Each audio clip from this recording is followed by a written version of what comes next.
जी हाँ, खाड़ी देशों में ख़ास तौर से अब अमेरिका के ख़िलाफ़ एक तरह से अब जो जज़्बात वो उभर कर सामने आ रहे हैं। सऊदी अरब ने सुनाया, हॉर्मुज़ संकट के बीच यूएई भी अब झटका दे सकता है। जी हाँ, यूएई, यूनाइटेड अरब एमिरात्स, ख़ास तौर से यूएई के बारे में कहा जाता था कि यूएई तो काफ़ी बड़ा हलीफ है, न सिर्फ ये कि अमेरिका का बल्कि यहाँ तक कि इसराइल का भी।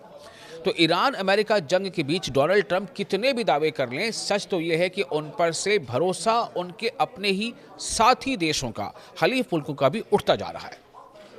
आप देख रहे हैं सोशल मीडिया का न्यूज़ 18 का सोशल मीडिया प्लेटफॉर्म। मैं हूं आपका मेजबान विशाल।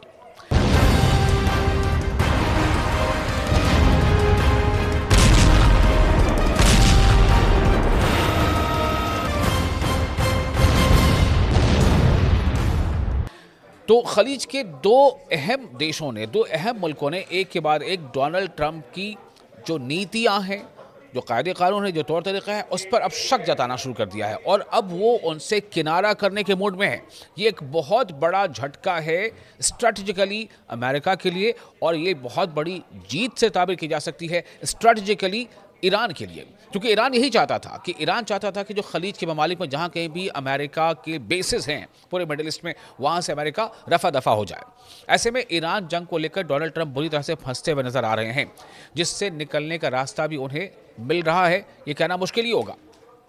अमेरिका जब ईरान जंग में घुसा था तो उसने पहले तो इस जंग के खिंचने का अनुमान नहीं किया था, उसे अंदाजा नहीं था कि जंग इतनी लंबी खिंच जाएगी। शुरुआती दौर में उसे खलीज के तमाम मुल्कों का साथ भी मिला, शुरुआती दौर में, बिल्कुल शुरुआती दौर में। जब ईरान खलीज के यानी खाड़ी के दूसरे मुल्कों पर मिसाइलें दाग रहा था या ड्रोन से हमले कर रहा था, उस वक्त उन्होंने अमेरिका के मौजूद मिलिट्री बेसिस को बचाने की भी कोशिश की, जिसमें उनका नुकसान भी हुआ।